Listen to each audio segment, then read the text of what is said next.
Sayyidina Ali bin Abi Thalib pernah berkata, jauhilah 7 perkara maka tubuhmu akan terasa nyaman, hatimu akan terasa tenang, hidupmu akan bahagia, kehormatan dan agamamu akan terjaga.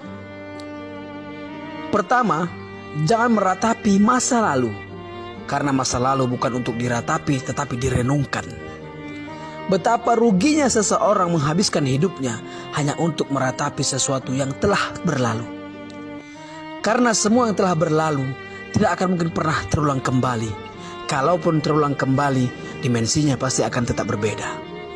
Masa lalu seharusnya dijadikan pelajaran untuk menjemput masa depan yang lebih menjanjikan untuk kehidupan dunia dan akhirat. Kedua, jangan memikirkan sesuatu yang belum tentu akan terjadi.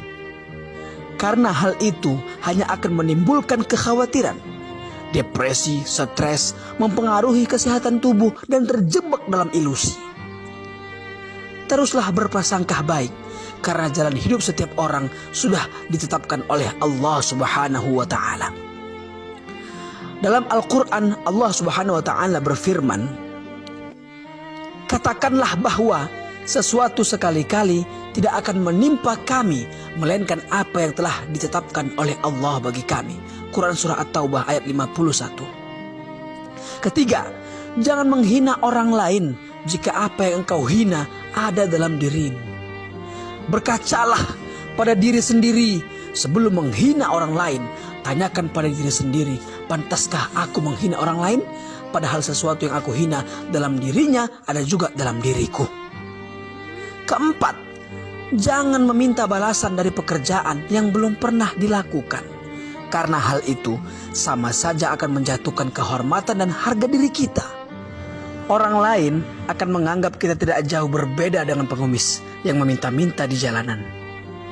Kelima, jangan melihat sesuatu yang belum dimiliki dengan penuh ketamakan. Melihat sesuatu yang membuat kita termotivasi untuk mendapatkannya. Memang tak ada larangan dalam agama, justru diperintahkan selama masih berada dalam koridor yang dibenarkan. Tetapi jika sudah diikuti dengan ketamakan, hal itu melanggar aturan. Karena ketamakan akan menjerumuskan seseorang dalam perbuatan yang berlebih-lebihan dan tidak terkontrol. Keenam, jangan marah kepada orang yang terlihat tenang. Karena hal itu sama saja membangunkan singa dari tidurnya dan memancing kelaparan buaya. Jangan melihat orang tenang tidak bisa berbuat apa-apa. Dalam ketenangannya, ia berusaha menahan amarahnya. Kapan amarahnya keluar, maka ledakannya seperti bom yang mematikan. Berusahalah tenang dalam keadaan apapun.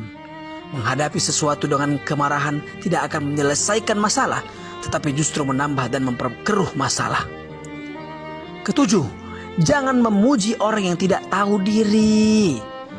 Karena orang yang tidak tahu diri semakin dipuji semakin menjadi-jadi dan tidak akan menemukan jalan untuk mengkoreksi dirinya. Boleh jadi hari ini dipuji, tetapi bisa jadi esok harinya ia justru menghina dan menjatuhkan kita pula. Jadi berhati-hatilah dalam memuji orang lain, apalagi memuji orang yang tidak tahu diri. Wallahu a'lam.